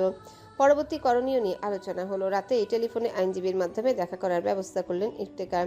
সাবেরি, শাহানা, সৌমিয়া, হৃদিতাকে নিয়ে তিনি থানায় গেলেন। ইশতিয়াক বাড়িতে থাকলেন বাকিদের সাথে। শর্ত সাপেক্ষে জামিন দেওয়া হয়েছে মাহিরা সাইমনকে। গত 2 দিন আনন্দবাড়ির কেউই ঠিকমতো ঘুমাতে পারেনি, নেওয়া খাওয়াও ঠিকমতো হয়নি। হৃদিতা সবাইকে বলে বলে জোর করে খাইয়েছে। সবচাইতে কষ্ট হয়েছে সৌমিকে খাওয়াতে। ছায়া আর সৌমির বাবাও এসেছেন, অথচ নিজের খাবার বেলাতে অনীহা বোধ করেছে। গতকাল যখন সে সাবেরিকে খাওয়াতে গেল তখন তিনি নামাজ পড়ছিলেন। জোহর পড়ে নফল নামাজ আদায় করছিলেন। নামাজ শেষ হওয়া পর্যন্ত হৃদিতা তার বিছানায় বসে অপেক্ষা করলো। একটু খেয়ে নিন মা। তুমি খেয়েছো? হৃদিতা চোখ সরিয়ে মাথা নিচু করে নিল। তিনি উঠে জায়নামাজ গুছিয়ে রেখে হৃদিতার পাশে বসলেন। মাহির তখন খুব ছোট, 7-8 বছর বয়স। একবার দুষ্টুমি করতে গিয়ে বাসার একটা ফুলদানি ভেঙে ফেলেছিল। আমি দূর থেকে দেখেছিলাম, ও আমাকে দেখেনি। তখন কিছু বলিনি। কিছুক্ষণ পরে ও ডেকে জিজ্ঞেস করলাম এটা কে ভেঙেছে। ও উত্তর দিয়েছিল জানে না। আমি সেদিন ওকে চড় মেরেছিলাম, খুব শক্তি দিয়েই মেরেছিলাম। ও কাঁদছিল, অভিযোগ করেছিল একটা ফুলদানির জন্য আমাকে মারলে। আমি বলেছিলাম ফুলদানি ভাঙার জন্য মারিনি, মিথ্যা কথা বলার জন্য মেরেছি। ওর কান্না থেমে গিয়েছিল, নিজের ভুলটা বুঝতে পেরেছিল। এরপর ওকে আর কখনো মারতে হয়নি। ভুল করলে সাথে সাথে নিজেই এসে জড়িয়ে ধরে এমনভাবে বলতো, ওর সততায় আর বলার ধরনে আমি মুগ্ধ হতাম। সাইমনও এরকমই, একটু দুষ্টু কিন্তু অত্যন্ত ভালো মনের মানুষ। হৃদিতা এতক্ষণ সাবেরির মুখের দিকে তাকিয়ে সব কথা শুনছিল। সন্তানের জন্য অপার স্নেহ তিনি জমিয়ে রেখেছেন, তা তার অভিব্যক্তিতে স্পষ্ট। আমি জানি মা। ওরা কিভাবে ঘুমাচ্ছে, কিভাবে থাকছে, এটা মনে হলেই আমি ঘুমাতে পারি না। খাবার আমার গলা দিয়ে নামবে না মা। হৃদিতা তার হাত ধরে বলল, মা ওরা যদি ওখানে বসে শোনে ওদের চিন্তায় আপনারা অসুস্থ হয়ে গেছেন, ওরা আসতে পারছে না, কতটা কষ্ট হবে ওদের। আমার বিশ্বাস কালই ওদের জামিন হয়ে যাবে। একটু কিছু খান প্লিজ, সুস্থ থাকতে হবে তো। ওদের মনোবল ধরে রাখতে হলেও তো সুস্থতা দরকার। সাবেরি হৃদিতার দিকে পূর্ণ দৃষ্টিতে তাকালেন। যখন এই বাড়িতে মেয়েটা এসেছিল খুবই অল্প বয়সী একটা মেয়ে, একটা ভুল সিদ্ধান্ত নিয়ে জীবন টালমাটাল। জীবন সম্পর্কে গভীরতা ছিল না তেমন। তিনি যেহেতু শুরু থেকে বিষয়টা জানতেন, তাই হৃদিতার সাইকোলজি পর্যবেক্ষণ করতে চেষ্টা করতেন। তখন পরিস্থিতির জন্য একটা অস্থিরতা, অপরিণাম দর্শিতা থাকলেও তার মনে হয়েছিল মেয়েটার মনটা ভালো। আজ প্রায় 8-9 মাসের ব্যবধান, বয়স একই আছে, তবুও তার মনে হলো একজন পরিণত মানুষ তার সামনে বসে আছে, যে পরিস্থিতি বোঝে, পরিস্থিতি যেমনই হোক সে অনুযায়ী সিদ্ধান্ত নিতে পারে। ভেতরের তোলপাড় তিনি বুঝতে পারলেন, এটা চাপা দিতে শিখেনি। তবুও ভেঙে পড়ে পরিস্থিতি আরও জটিল করছে না, নিজেকে দৃঢ়ভাবে ধরে রেখেছে। তিনি নিজে খেলেন, হৃদিতাকেও খাইয়ে দিলেন। খেতে গিয়ে কাঁদলো মেয়েটা। তিনি প্লেট রেখে বাঁ হাতে মাথায় হাত বুলিয়ে দিলেন। একই ব্যথায় তারা দুজনেই কাঁদছেন। আজ কাঁদিস না মা, সব ঠিক হয়ে যাবে। সাইমন আর মাহির গম্ভীর মুখে ফিরল বাড়িতে। ফেরার আগে ওরা আরও যে দুজন ধরা পড়েছে তাদের সাথে দেখা করতে চাইছিল, কিন্তু বলা হয়েছে তখন হবে না। ওই দুজন যেহেতু খাবার পরিবেশন করেছে তাই তাদের জামিন আবেদন নামঞ্জুর করে কারাগারে পাঠানো হয়েছে। ইশতিয়াক আর আরমানের মুখ গুরুগম্ভীর। তারা ফিরতেই সবাই বসার ঘরে এলো। শাহানা সাইমনকে জড়িয়ে ধরে কেঁদে ফেললেন। মাহিরের চোখে মুখে হাত বুলালেন সাবেরি। সাইমনের মাথায়ও তার স্নেহের পরশ বুলিয়ে দিলেন। রানু খাবার বেড়ে বলল, আগে তোরা দুজন খেয়ে নে, পরে কথা বলা যাবে। মাহিরা সাইমন ফ্রেশ হতে যার যার ঘরে গেল। বাকিদের কাছ থেকে কোর্টের ঘটনা শুনলো সবাই। মামলার এখন কি অবস্থায় আছে, পরবর্তী করণীয় কি, এসব শুনলো। খুব বেশি খুশি হতে পারলো না কেউই। আপাতত জামিন পাওয়া গেছে, এটাই স্বস্তি। সাইমন ভেতরে যেতেই ওকে জড়িয়ে ধরে ডুকরে কেঁদে ফেলল সৌমি। আমি ঠিক আছি তো, এভাবে কাঁদছিস কেন? সৌমি উত্তর দিতে পারে না, ওর কান্না বাদ মানছে না। তোকে এভাবে কাঁদতে দেখলে আমার ভালো লাগে না, প্লিজ কান্না থামা। তবুও কাজ হলো না বলে অন্য পথ ধরল সাইমন। কাঁদলে তোকে পেতনির মতো লাগে, 2 দিন পরে বাসায় ফিরে ভয়ে আমার আত্মা উড়ে যাচ্ছে। সৌমি এবার কটমট করে তাকালো। সাইমন হাসছে, চিরচেনা দুষ্টু হাসি। সৌমিও হাসলো। যাক, ভয় দূর হলো, এখন হাসিতে অপসরার মতো লাগছে। বলেই বাথরুমে ঢুকলো সাইমন। দরজা বন্ধ করতে ওর হাসি মিলিয়ে গেল। পরিস্থিতি অত্যন্ত জটিল, দ্রুত একটা ব্যবস্থা করতে না পারলে ওদের স্বপ্ন থমকে যাবে। সাইমন ভেতরে যাবার সাথে সাথে সৌমির মুখের হাসিও উবে গেল। অনেক কষ্ট করে হেসেছে সে। এত চিন্তিত মুখটা দেখিয়ে ওদের আরও বাড়তি চাপ প্রয়োগ সে করতে চায় না, জানে বিপদ এখনো কাটেনি। মনে মনে দোয়া করলো সব দ্রুত স্বাভাবিক হয়ে যাক। হৃদিতা খুব শান্ত ভঙ্গিতে মাহিরের বাসায় পরার আরামদায়ক পোশাক বের করে দিল, তোয়ালে এগিয়ে ওর হাতে ধরিয়ে দিল। গোসল করে বেরিয়ে এলো মাহির। চুল ভালো করে মোছা হয়নি। মাহিরের মতো অত্যন্ত গোছানো ছেলের জন্য এটা অস্বাভাবিক। চিন্তার ছাপ মুখে স্পষ্ট। হৃদিতা ওর একটা শুকনো গামছা এনে মাহিরের হাত ধরে টেনে বসিয়ে ভালো করে মাথাটা মুছে দিল। বসো। হৃদিতা পাশে বসলো। কি থেকে কি হয়ে গেল বুঝতেই পারলাম না। হৃদিতার মনে পড়লো মাহির ওকে কিভাবে সামলেছে। ওর ভেঙে গুড়িয়ে যাবার সময়টা এসে বলল, মাহির, জীবনটা তো এরকমই, সরল রৈখিক নয়। কখনো সোজা পথে, কখনো আঁকাবাঁকা বন্ধুর পথে চলতে হয়। এখন সময় কিছুটা খারাপ, 2 দিন পরে আবার সূর্য হেসে উঠবে। মাহির বরাবরই শান্ত স্বভাবের, খুব বেশি এক্সপ্রেসিভ না। সে ভাব বজায় রেখেই বলল, তুমি কি জানো এনজিওর কার্যক্রম বন্ধ করা হয়েছে নোটিশ দিয়ে? জানি। নিজেদের নির্দোষ প্রমাণ করার আগ পর্যন্ত এই নোটিশ বহাল থাকবে। আমাদের এনজিওর ফান্ডিংয়ের একটা বড় অংশ আসে স্পন্সর থেকে। একটা স্পন্সর অলরেডি সরে গেছে, বাকিরা হয়তো যাবে। নিজেকে নিয়ে আমার তেমন ভয় নেই, কিন্তু এনজিওটা বন্ধ হয়ে গেলে কতগুলো ছোট্ট শিশুর স্বপ্ন, কিছু অসহায় বয়স্ক মানুষের আশ্রয়, কিছু বেকার মানুষের কর্মসংস্থান সব শেষ হয়ে যাবে। কত স্বপ্ন নিয়ে এটা শুরু করেছিলাম আমরা। হৃদিতা মাহিরের দিকে তাকালো। সে এনজিওর প্রতি ওদের প্যাশন দেখেছে, জানে এটা ঘিরে 2 ভাইয়ের কতটা আবেগ জড়িয়ে আছে। ওর হাত ধরে দৃঢ় গলায় বলল, তাহলে প্রমাণ করো নিজেদের। তুমি আমাকে বিশ্বাস করো হৃদিতা? গোটা পৃথিবীর সাথে সাথে কি তোমারও প্রমাণ দরকার?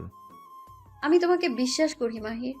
ছোট অসহায় শিশুদের জন্য এত মায়া যার মনে, সে এমন কাজ কখনোই করবে না।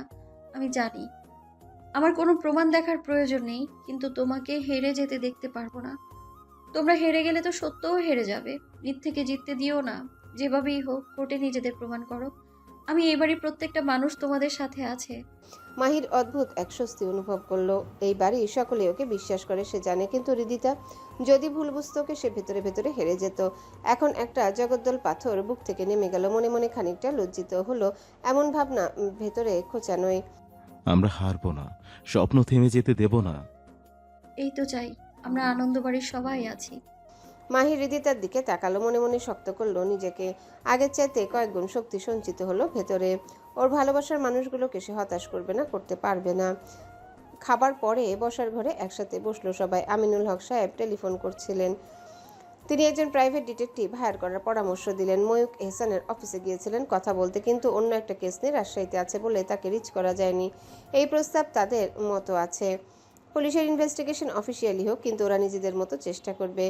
আগে আমাদের গফুর মিয়া আর স্বপনের সাথে কথা বলতে হবে।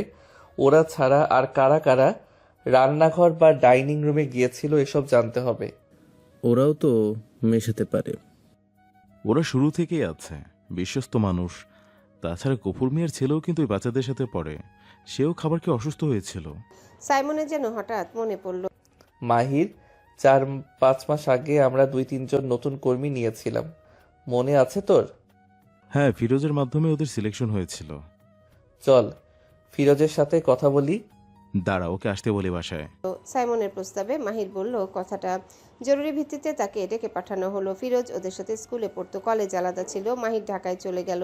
সাইমন রাজশাহী বিশ্ববিদ্যালয়ে চান্স পাবার আগ পর্যন্ত ফিরোজের সাথেই পড়েছে। ফিরোজ ডিগ্রি কলেজ থেকে পাশ করেছে, বেকার ছিল অনেকদিন। পারিবারিক সচ্ছলতা সেভাবে ছিল না। ওরা এনজিও শুরু করার পরেই ওদের কাছে এসেছিল। ওরাও ম্যানেজার হিসেবে নিয়োগ দিয়েছিল। করিতকর্মা লোক সে, অ্যারেঞ্জমেন্ট ভালো বুঝে। আধা ঘন্টার মধ্যে ফিরোজ এলো। সে বলল, আমরা স্থানীয় খবরের কাগজে বিজ্ঞাপন দিয়েছিলাম, কয়েকজন এসেছিল, এই 3 জনকে উপযুক্ত মনে হয়েছিল তাই নিয়োগ দিয়েছিলাম। ওদের সাথে কথা বলবো। আচ্ছা, কিন্তু একটা খারাপ খবর আছে। ওরা বলার আগে বুঝতে পারলো যেন কি হতে পারে। পূরবী কর্পোরেশন ওদের স্পন্সরশিপ উইথড্র করতে চায়। কিছুক্ষণ আগে টেলিফোন করেছিল। সাইমন আর মাহিরের মুখ জুড়ে অন্ধকার নেমে আসে। স্পন্সরদের সাথে এখানে একটা মিটিং অ্যারেঞ্জ করার ব্যবস্থা কর, আমরা তো শহর ছাড়তে পারছি না আপাতত। সাইমন বরাবরই রাগী মানুষ, সে ক্ষুব্ধ গলায় বলল, ওদের সাথে আমাদের নির্দিষ্ট সময় পর্যন্ত চুক্তি হয়েছে, এভাবে বললেই হয়ে যায় নাকি? বলেই নিজেকে সংযত করলো। আগে এই গ্যারাকল থেকে নিজেদের পুরোপুরি মুক্ত করতে হবে, এনজিওটা বাঁচাতে হবে আগে, এরপর স্পন্সরের চিন্তা। ওরা বিকেলে এনজিওর অফিসে গেল, সেখানে নতুন নিয়োগ পাওয়া 3 জন কর্মীরা আছে। মাহির জিজ্ঞাসা করলো, আপনারা সেদিন কোথায় ছিলেন? 3 জনই নিজেরা কি কি করেছে সারাদিন তার ফিরিস্তি দিল। এর মধ্যে 2 জন একজন আরেকজনের আলিবাই, কিন্তু আরেকজনের কথা সত্যতা নিশ্চিত করার কেউ নেই। তবে যা বললো ওরা টেপ রেকর্ডারে রেকর্ড করে নিল। পেছনে কে কলকাঠি নেড়েছে বা নাড়ছে তা ওরা জানে, কিন্তু সন্দেহের গুরুত্ব নেই।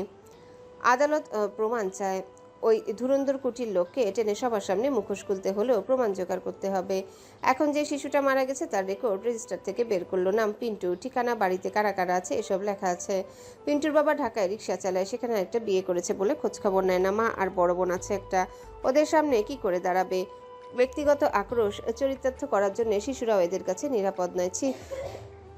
ঘৃণা হলো প্রগাঢ় ঘৃণা। বিবেকের তাড়না উপেক্ষা করতে না পেরে ওরা পিন্টুর বাড়িতে গেল। ওদের উপর বিশ্বাস রেখেই তো এখানে পড়তে দিয়েছিল ওর মা। নিজেদের ব্যর্থ মনে হলো। পিন্টুর পরিবারের জন্য কিছু করতে হবে, জানে মানুষের মৃত্যুর ক্ষতিপূরণ হয় না, তবুও আরেকটা প্রতিজ্ঞা করলো, শিশুটা যেন ন্যায় বিচার পায়। গত 2 দিন মাহিরা সাইমনের ভীষণ ব্যস্ততায় কাটলো। এর মধ্যে পত্রিকাও ফলাও করে প্রচার হচ্ছে এই খবর। চায়ের স্টলের আড্ডায় এলাকার কিছু লোকের মধ্যে অসন্তোষ, কেউ কেউ তো চায়ের কাপে চুমুক দিয়ে মতামত দিয়ে বসেছে। বাপ দাদার 14 পুরুষ যেটুকু শুনেও কামাই ছিল না, এই পোলা 2টা মিলে সেইটাই শেষ করব, আগেই জানতাম। অবশ্য কিছু লোক এই মতামতের বিরোধিতাও করেছে। ওইগুলা ধান্দা, নিজের খায়ে মনের মোষ কেউ তাড়ায়? কোনো একটা লাভ না থাকলে জগতে কেউ কিচ্ছু করে না। কোনো বদ মতলব ছিল কিনা এইবার বাইর হইব। এমন নানাজন নানান রকম মত দিতে লাগলো। হুজুকে ভেসে কান দিয়ে নিয়েছে চিলে, শুনে কানে হাত না দিয়ে চিলের পেছনে দৌড়ানো লোকের সংখ্যাই বেশি।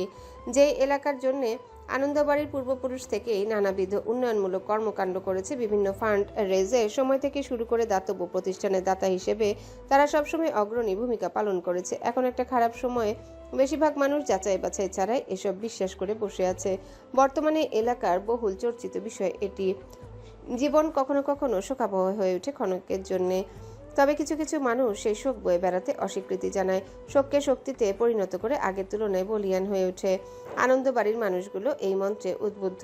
তাদের সবচাইতে বড় শক্তি একতায়, সেই শক্তিতে তারা একাকার হয়ে মিলেমিশে যায়। এবারও তার ব্যতয় ঘটল না। যে যার জায়গা থেকে যতটুকু পারে সর্বোচ্চ সামর্থ্য নিয়ে এগিয়ে এলো। ইমতিয়াজউদ্দিন সাহেব এখন শয্যাশায়ী, তবু তার সাহস, দেশপ্রেম, মানুষের জন্য সহমর্মিতা, পরিবারের জন্য নিষ্ঠার অভাব নেই। তাই নিয়ে তিনি নানান জটিল সময় কি করে কাটিয়ে উঠেছেন সেই অভিজ্ঞতার গল্প শুনিয়ে সবাইকে উজ্জীবিত করছেন। মায়া হোটেল চালানো অব্যাহত রেখেছে, তবে সে জনসংযোগ করার চেষ্টা করছে। মানুষের মধ্যে ওদের নিয়ে যে ভুল ধারণা তৈরি হয়েছে, ওর হোটেলে কেউ এসব নিয়ে আলোচনা করলে তা কানে এলে খুব শান্তভাবে পরিস্থিতি ব্যাখ্যা করার চেষ্টা করছে। রিদিতাকে কিছুদিনের জন্য ছুটি দিয়েছে, কারণ এখন মাহিরের পাশে থাকাটা বেশি জরুরি। সাবেরি 2 দিনের ছুটি নিয়েছিলেন, আজ স্কুলে গেছেন। তাদের মনোবল ভেঙে ফেলার যে চেষ্টা, সেটাকে প্রতিহত করার জন্য সব থামিয়ে দিতে তারা অনিচ্ছুক। যারা না জেনে মন্তব্য করে তারা করবেই, এসব ধরে বসে থাকলে জীবন চলে না। তারা জানেন তারা অন্যায় করেননি। 3 ভাই পালাক্রমে একজন করে বাসায় থাকছেন, বাকি 2 জন ব্যবসা সামলাচ্ছেন। ইফতেখার নিজের যত জায়গায় এক্সেস আছে সব জায়গায় নক করেছেন সর্বোচ্চ স্তরে। আমিনুল হক সাহেব এসেছেন, একটা নামী সংবাদপত্রের সম্পাদক, তার বন্ধু। তার মাধ্যমে তার পত্রিকার মাহিরা সাইমনের এনজিও নিয়ে তাদের প্রচেষ্টা নিয়ে একটা আর্টিকেল ছাপানোর ব্যবস্থা করেছেন। তার বন্ধু তাকে একজন ন্যায়পরায়ণ অধ্যাপক হিসেবে জানেন, তাই তার প্রতি বিশ্বাস রেখে সাহায্য করতে রাজি হয়েছেন। ময়ূক এহসান অন্য একটা কেসের জন্য বাইরে, তার জানা অন্য প্রাইভেট ডিটেকটিভ নেই বলে সেটা সম্ভব হয়নি। তবে মাহিরা সাইমন থেমে নেই। স্বপনের স্ত্রীর মাধ্যমে তারা ওদের সমস্ত কথা শুনেছে। ওরা সেদিন আশেপাশে নতুন রিক্রুট হওয়া কর্মী সোহেলকে দেখেছে। ওরা খাবার রান্না করে একজন রান্নাঘরে থাকে, অন্যজন খাবার নিয়ে যায়। সেদিন সোহেল স্বপনকে ডেকেছিল একবার। ডাইনিং রুমের পানির ট্যাপের সমস্যা হচ্ছে, ওকে একবার দেখতে বলেছিল। সেও গিয়েছিল। তখন রান্নাঘর ফাঁকা ছিল। ওই সময় কারোর ঢুকে খাবারে কীটনাশক ব্যবহার করা অসম্ভব নয়। এমনিতেই নতুন নেওয়া কর্মীদের পেছনে লোক লাগানো হয়েছিল। এখন সোহেল আর তার অ্যালিবাই হওয়া সঙ্গী আজমের উপর সন্দেহ এসে পড়ল। সাইমন আর মাহির এনজিওর অফিসে এলো। ফিরোজ আগে থেকেই ছিল। সোহেল আর আজমকে ডাকা হলো সাইমনের চেম্বারে। আজমকে পাওয়া গেল না। সোহেল এলো কথা বলতে। সেদিন তো তোমরা অনেক কিছু বললে, কি করেছিলে, কিন্তু পানির কল নষ্ট হবার কথা বলনি কেন? শীতল গলা মাহিরের। এইটা এত জরুরি মনে হয় নাই। কিন্তু পানির কল নষ্ট হওয়ার জন্য স্বপনকে ডেকেছিলে কেন? ওর কাজ তো সেটা না। তুমি আমাদের কেয়ারটেকারকে জানাতে অথবা ফিরোজের কাছে কমপ্লেন করতে। স্যার, স্বপন বলেছিল এইগুলো সারাইতে পারে, তাই ওকে সরিয়ে নিয়ে গেলে যেন ঘর ফাঁকা পেয়ে অন্যজন কার্যসিদ্ধি করতে পারে, তাই না? এবার দাঁতে দাঁত চেপে কথাটা বলল সাইমন। এবার ঘাবড়ে গেল সোহেল। স্যার, আমি কিছু করি নাই, কসম। এর মধ্যেই কড়া নড়ল দরজার। যাদের এদের পিছনে লাগানো হয়েছিল তাদের মধ্যে দুইজন এলো, সাথে হাত পিছ মোড়ে করে বাঁধা আজম। স্যার, এ পালানোর চেষ্টা করতেছিল। সাইমন এবার উঠে দাঁড়িয়ে সোহেলের কাছাকাছি গিয়ে বলল, কিছু না করলে পালাতে চেষ্টা করলো কেন বল? স্যার, আমরা টাকার জন্য করেছি। কে বলেছে করতে? সোহেল সাইমনের পায়ে পড়ে গেল। স্যার মাফ কইরা দেন। একরকম অনুনয় বিনয় করতে থাকলো। সাইমন সরে দাঁড়ালো। এরপর কড়া গলায় বলল, একজন নিষ্পাপ শিশু মারা গেছে, তার মায়ের কাছে সন্তানকে ফেরত দিতে পারবি? তাহলে মাফ করব। মাহির এবার তাড়া দিল, কার কথা এসব করেছিস? আমাদের হাতে সময় নেই। তাদের চিনি না, কইলো কাম দিব একটা, তোরে হের কথা মতো কাম করা লাগবো। আসকর নাম। ওরা চিনতে পারলো না। দেখতে কেমন? চোখ বড় বড়, সাদা গায়ের রং, এক পায়ের সমস্যা, হাতে খোঁড়াইয়া। আমি আকবর হোসেনের পার্টি অফিসে এরকম চেহারার একজনকে দেখেছি। নিশ্চিত? হ্যাঁ, ওর বর্ণনার মতোই। আমি আকবর হোসেনের আশেপাশে কয়েকবার দেখেছি। তার ডান হাতদের মধ্যে একজন এই লোক, তবে প্রকাশ্যে খুব একটা আসে না। ওরা পুলিশকে খবর দেবার ভান করলো। এতক্ষণে এদের বলা সমস্ত কথা রেকর্ড হয়েছে। পুলিশকে জানালে আকবরকে হয়তো ধরতে পারবে, কিন্তু আকবর হোসেন হাত থেকে বেরিয়ে যাবে। ওর সাথে কি কথা হয়েছে বিস্তারিত বল, নইলে এখান থেকে জীবন নিয়ে বের হতে পারবি না। সাইমন গুরুগম্ভীর গলায় হুমকি দিল, সাথে মাহিরও যোগ দিল। পুলিশ হেফাজতে গেলে বিচার হবে, কিছু সময় পাবি নিঃশ্বাস নেওয়ার। সব না বললে।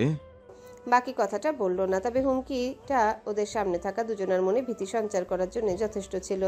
তাদের কথায় জানা গেল এরা নিতান্তই চুনোপুটি। তবে টাকার জন্য ছিচকে চুরি, পকেটমার করত, টাকার বিনিময়ে ছোটখাটো ক্রাইম করত। তবে কখনো ধরা পড়েনি, তাই পুলিশের রেকর্ড বুকে এদের নাম নেই। ওদের চুরি করতে দেখে ফেলে আজকর নামের লোকটা। এরপর ওদের প্রলুব্ধ করে এখানকার বিজ্ঞাপন দেখিয়ে রাজি না হলে ওদের চুরি দেয়, পুলিশে দেবে এই ভয় দেখায়, সাথে অনেক টাকার প্রলোভন দিয়ে এখানে পাঠায়, বিশ্বাসযোগ্যতা অর্জন করার পরামর্শ দেয়। এরপর আমাদের কথা মতো কাজ করলে তোদের সাজা কম হবে, প্রস্তাব দিল সাইমন। এরপর একটা পরিকল্পনা করলো, এদের মাধ্যমে সরাসরি স্পট থেকে কি করে আসকরকে ধরা যায়, ওর পেছনের মাথাটাকে সহ। দুইজনকে এখানে ধরে রাখার পরামর্শ দেয় ওদের লোকদের। সতর্ক পাহারায় ব্যবস্থা করা হয়। আগামীকাল টোপ ফেলবে। আজকের মতো বাড়ি ফিরল মাহিরা সাইমন। ওদের কাজ অনেকটাই এগিয়েছে, বাইরের কাউকে এটা বুঝতে দিল না ওরা। তাহিরও মাহিরা সাইমনের বিষয়টা জেনেছে, সে বিশ্বাস করে না ওরা এসবে জড়িত, তবু এই খবরে সে তৃপ্ত হলো। অনেকদিন ধরে একটা চাপা আক্রোশ ছিল পরিবারের প্রতি। ওর ধারণা পরিবারের আশকারা না পেলে মায়া ওই গুরুতর সিদ্ধান্ত নেওয়ার সাহস পেত না। নিজের জীবন ধ্বংসের জন্য সে ওই পরিবারকেও দায়ী করে।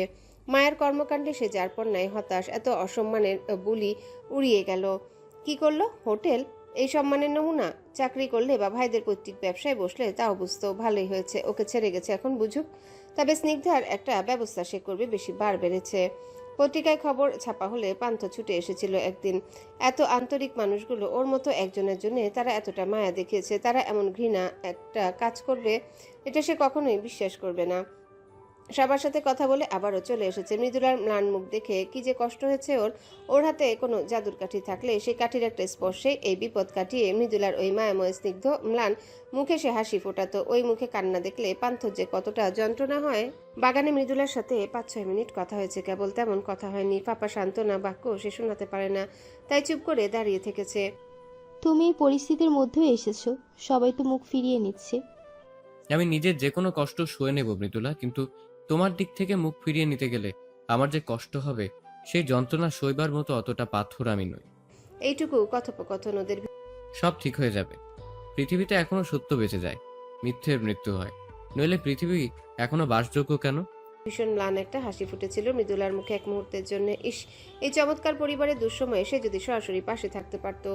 আজমকে যোগাযোগ করতে বলা হলো আসকরের সাথে, যেই সংকেত ব্যবহার করে ওরা যোগাযোগ করে পুরো টাকা এখন ওরা পায়নি, এই অজুহাতে ডেকে আনা হবে। এরপর টোপ ফেলা শেষ, ওরা অপেক্ষা করছে রুদ্ধশ্বাস ছিপে ধরা দেয় কিনা তার জন্যে। হ্যালো বন্ধুরা, পরবর্তী পার্ট খুব তাড়াতাড়ি আসবে, তো সবাই অপেক্ষায় থাকো। আর চ্যানেলটি যারা এখনো সাবস্ক্রাইব করোনি তারা পরবর্তী পার্ট দেখার জন্য চ্যানেলটি সাবস্ক্রাইব করে রেখো। ধন্যবাদ সবাইকে, আমাদের সাথেই থেকো।